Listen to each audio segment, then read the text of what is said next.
Hi guys, this is my presentation for behavior and discipline. I wanted to start off with kind of giving my opinions of how I feel or how I believe that student discipline should be. And I believe that all students really deserve that positive support. They should always have a positive interaction, if possible, before having some kind of negative consequence. Students need that structure and stability. They thrive on it, even though they may think they don't like structure. They really need to know it's a stable environment. They need to know what's coming, what are the consequences, what are expected, and it's so important to follow through every time. So these are the things that I find to be the most important beliefs is always having that follow through. If you say you're going to do it, you need to do it. And always having that stable environment where they know exactly what to expect. It is never a surprise. I took my district's policy thinking that new teachers would need to know the district's policy and just highlighted a couple of things that I would like to pull out. So we realized that discipline varies from situation to situation. Not every situation is going to be the same. Not every student is the same. So, really understanding that consequences are going to vary depending on that specific instance. Another highlight that I think is really important is that discipline should be positive rather than negative in nature. We've seen in the past with things that we've read that the zero policy doesn't work and it really has a negative impact on those students and on those teachers even for having to give that kind of a policy when there might be a situation where it wasn't what was needed. Then giving credit or recognition for appropriate behaviors and setting examples for students. So always being there to give a positive comment like, I'm so excited that you're to class on time, or hey, thanks for having your Chromebook charged. Just anytime you can give a positive recognition over something negative really helps boost that positive reward system.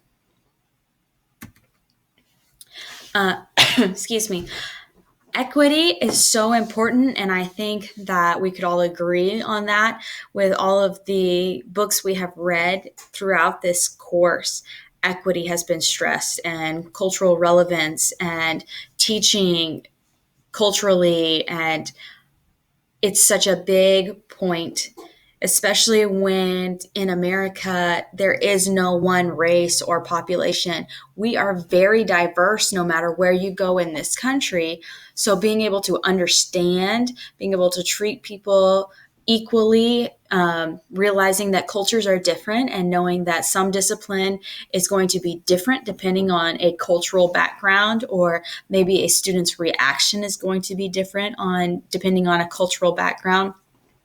So I took also the equity policy from my district just because I felt that it was stated really well, and just saying that, it's going to be consistent and fair regardless of race, regardless of religion, age, gender, orientation, disabilities. All of these are so important when we're looking at discipline and making sure that we are giving the best that we can and being fair across any kind of status. And also going along, it's in IDA that, Individuals with Disability Act, we have to be fair. It doesn't matter if you have a disability. It doesn't matter if what your gender is, what your orientation is. It doesn't matter what your race or your religion might be. Equity means that it's going to be fair discipline no matter what. These are old numbers. These are from 2015, but this gives kind of a student breakdown as far as demographics. So I wanted to add that in there. This is 9, 10, 11, and 12. It's going to show you students with disabilities on the bottom here, and then the female-male ratio, and then also the race ratio. So you'll see that our population is the largest in our district, followed by Caucasian population. These numbers have changed a bit for 2018, 2019. I think that this was more towards 60 and this was just a little less, but about the same. And I got this offline. This is actually from our newsletter on Wednesday. So I wanted to provide this just for updated numbers. So you can see as of December 4th, this is how many students we serve within our district, which is elementary, middle school, and the high school. But then it also has a breakdown of fifth graders, eighth graders, and then seniors. So I wanted to give updated numbers just since I only had the statistics from a couple years ago.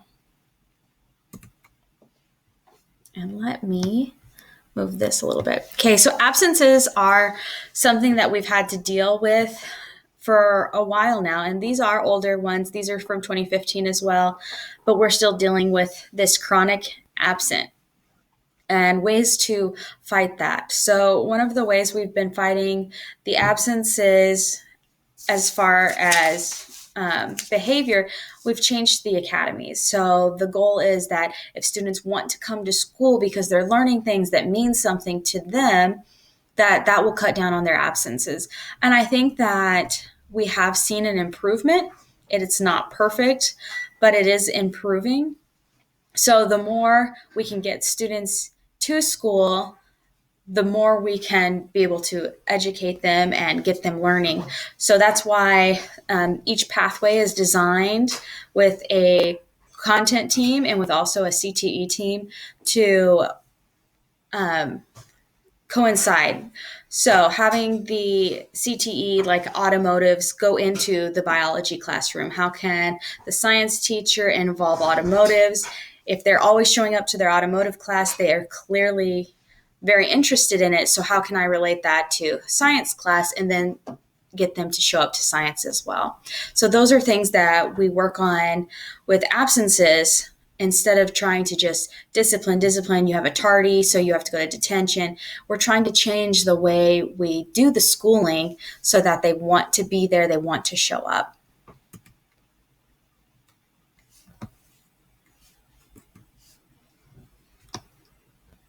Okay, this is an older one as well. This is going to be the 2016-2017 breakdown of school enrollment. So this is going to be our total enrollment for ethnicity and suspensions for ethnicity, out of school suspensions and expulsions. And one thing I have brought up in the past was that I thought it was interesting that we have such a large the white and Hispanic population for out-of-school suspensions seems so different from the in-school suspensions. So in the past, I kind of said, well, I wonder if that's because we feel that Caucasian students suffer more at home school suspensions, or why that is exactly, or why the numbers don't shake out the same. Because with Caucasian population than Hispanic population, I can't understand why we have so many more Caucasian students that are out of school suspension compared to Hispanic with the larger population. So those are questions that I've just thought of in the past and am curious about. I'd love to dig deeper into that and see, what are these suspensions actually for? What were the discipline issues that were so severe that they needed to be out of school?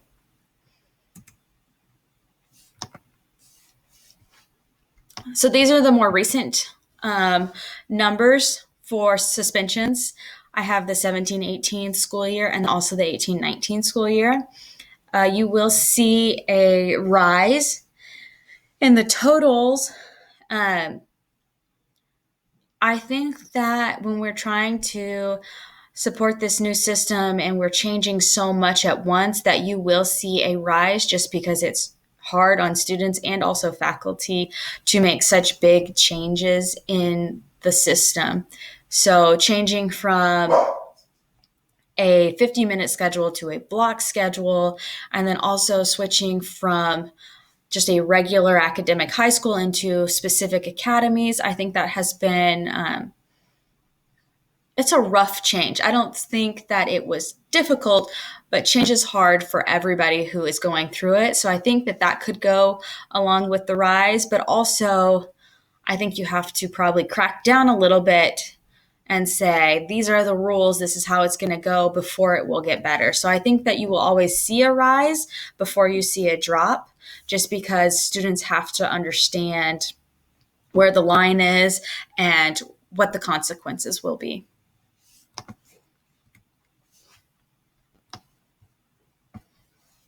Okay, so as far as evidence-based, PBIS is supported with a lot of evidence. A lot of peer-reviewed articles are being written over these positive supports, as well as several websites have been just dedicated to supports and how it's affecting the system.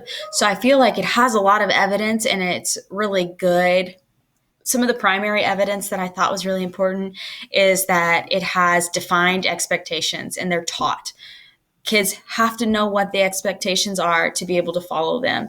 There's a reward system for appropriate behavior, which I think is much better. That praise and ignore, kind of, that was taught to me in college when I was going through education program, is you praise those students that are doing a really good job, that they're following the rules, and then you kind of ignore what you can from those negative behaviors in order to get those students to also contribute to the positive behaviors, giving them that the attention they need, but in a positive way. And then also I think it's important that we have the differentiated instruction for behavior. Not all students are the same. They don't all learn the same. So we really need to differentiate. Also discipline. On a secondary level, we have progress monitoring for students that are at risk. So we are always looking and watching and seeing where do they need adult help? Where do we see them going? Are they going in a positive way? Are they trying to kind of go back in a negative way? How can we support them? And then also using data for decision making. So always collecting data and being able to say, this student has done this so many times, or, you know, they really do well when we put them in this place, but they don't do as well in this other place. So using data, I think as a science person, I really like numbers. I really like data because it makes me feel that I am getting the right answer. Like, you have all this data to back up your findings and you're doing all this research. So I really feel that this is very good for evidence-based. The last one is more linking it to the IEPs. So it's individual. It's going to be different for each student, and it's going to be team-based. So we have a whole team coming to the table to do what's best for this student and this family, and making sure that these strategies and skills are going to be what's best for them.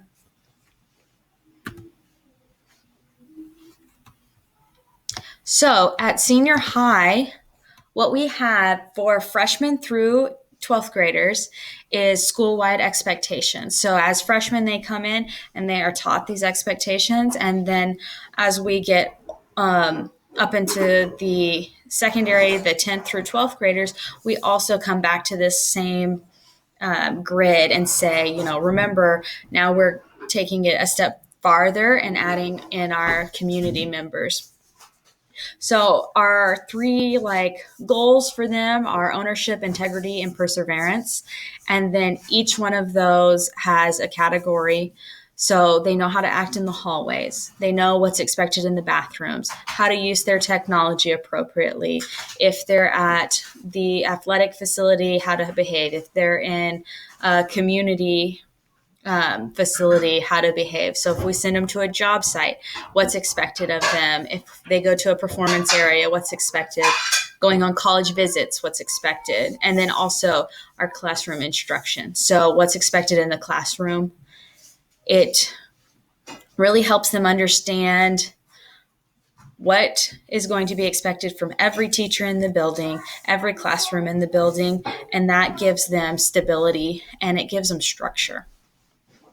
So I really like how we have this school-wide expectation. It was created by teachers and administrators, so we all had a part in creating it. So it gives us all some ownership. As far as discipline plans, my academy has just a little bit of a discipline plan that's similar and different from others. So we have a tiered process like RTI, where we have some that are classroom managed, others that are team managed, and then office managed. So, as far as classroom managed, that is going to be how I take care of my students in my classroom. And we have a write up system. So, since we are technical sciences, we use write ups similar to those that we found on job sites. So, we went into several businesses and said, what does it look like if someone breaks the rules or if someone has their phone out or if they're absent to work? And then they gave us their write ups and we combined it with what we see in the classroom. And so we use those write-ups, and the first time is just like a conversation that I'm having with the student. The second time, then I'll have a conversation with the parent and the student. And then the third time, then I will involve our principal. I'll say, this behavior has not been removed. We're still seeing the same pattern. And so now we need to figure out what the next step is. So if I've had to write 3 write-ups and this student is still having issues, then we take it to our team. So we have a team of all our CTE and our content teachers that teach sophomores, juniors, and seniors. And we go to our RTI meeting and we say, this is the issue that we're having. What are you seeing in your classrooms? That way our team can really discuss, well, this student's doing really well in this class, but not in this class. So what's the differences? Or this reward works really well in my class. Maybe you should try it in your class. So that is a great place where we can talk to each other as teachers and kind of figure out, hey, is there something that we can just tweak a little bit and cause this student to, work better? Also, it's a good time for us to decide on a person that will be the support for that student. So I will take on some of my students, but since we have a team, any of us can really do it. So it's mostly going to be someone who has the best relationship. So I'll say, I have the best relationship with this student. I'll call home, I'll talk with this student, and we'll figure out what's going on.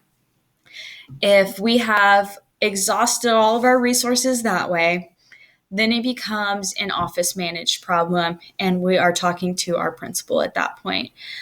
We do support contracts, so we'll do a contract, and they'll check in at 2 weeks. So our principal will have a conversation with them. They'll look at how many absences or tardies they had. They'll look at how many missing assignments they have for each class. And they're also going to be looking at social emotional well-being. So they're looking at, how do you feel about your home life? How do you feel about your parents? How do you feel about friends? Do you have friends at school? So really thinking like, how are you feeling about the people around you, the supports around you? And so after that's been put in place, they'll do a check-in in 2 weeks. If things are going well, then awesome. We can get them off the contract and things are going better. If things are not going well, we take a double look at it again, see what can we do. I also put on here Saturday school and ASP. So those are ways for those students that are on contracts for grades can work on getting those up. So Saturday school is a 4-hour school day on Saturday that students will come in and they'll work on assignments that have been given to them. ASP is our after school program, which is also an option where they can come in after school and work with teachers on work that they have. Suspensions would be a last resort or, a discipline problem that is out of control. And we have in-school suspension and we have out-of-school suspension. So an in-school suspension could be a minor issue. Out-of-school is going to be a major issue or a threat or a bullying instance, something that is not safe for our in-school. I wanted to go on to phones a little bit because we have an issue with phones a lot, and I'm sure most people probably do. Phones, our policy really is, ask them to put it away a couple of times in their book bag. If that doesn't work, then they have to put it in a designated spot, whether that's like a calculator holder or bucket or the teacher's desk, whatever your spot is in your class, they should know exactly where it is. We also have started using in a couple of our classes what's called pocket points.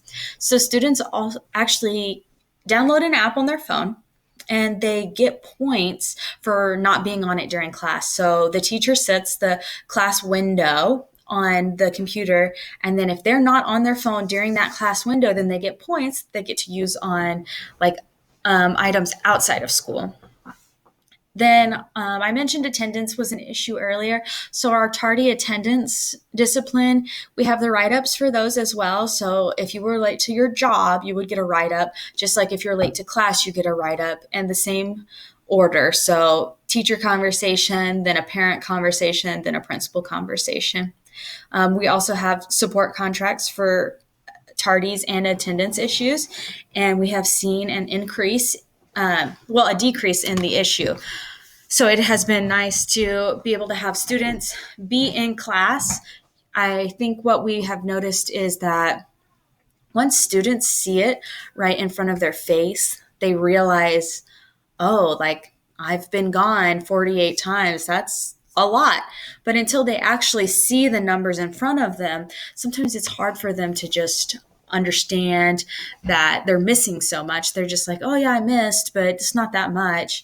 But when they see a physical number and they have to write it down, they have to look it up, that has really been an eye opener for some of our students. So the contracts are really helpful in that way because they are writing them down. They are looking up the information. They're really understanding where they are. And then we also have letters that go home about truancy court.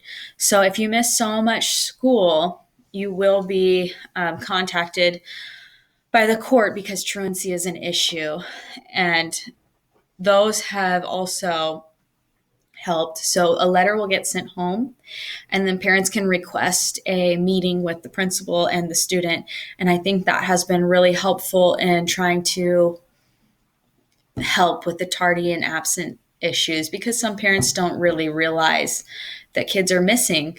And so it's hard when you're a parent and you're working all the time and you might be missing out on the times that they have missed school. So having those letters and then having those parent meetings is really helpful in trying to get kids where they need to go.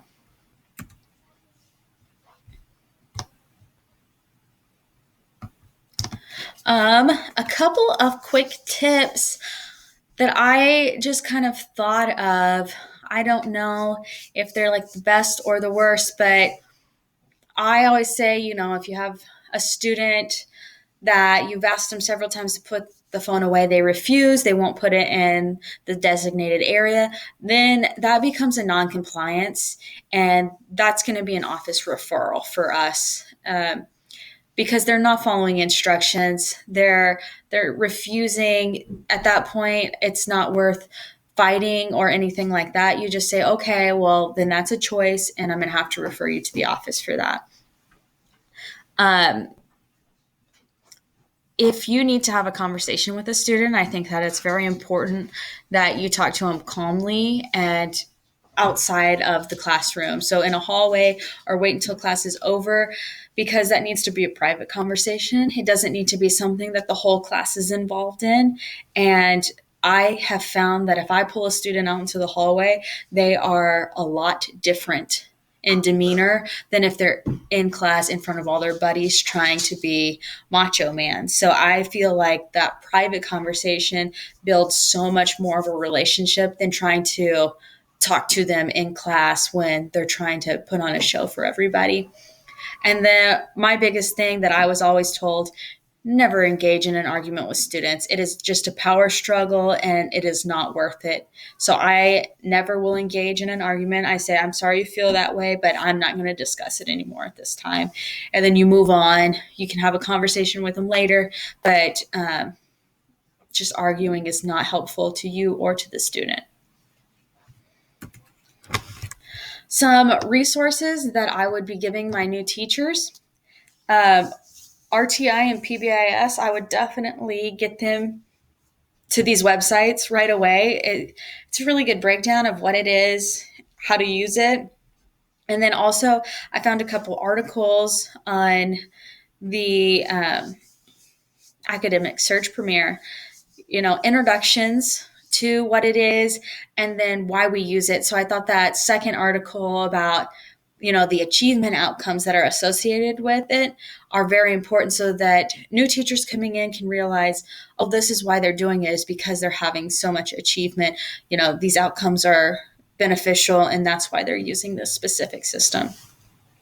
So I hope that um, you have enjoyed this presentation and have learned a lot from it, and also that I am on track for our discipline issue and always having equity in mind. Thank you very much.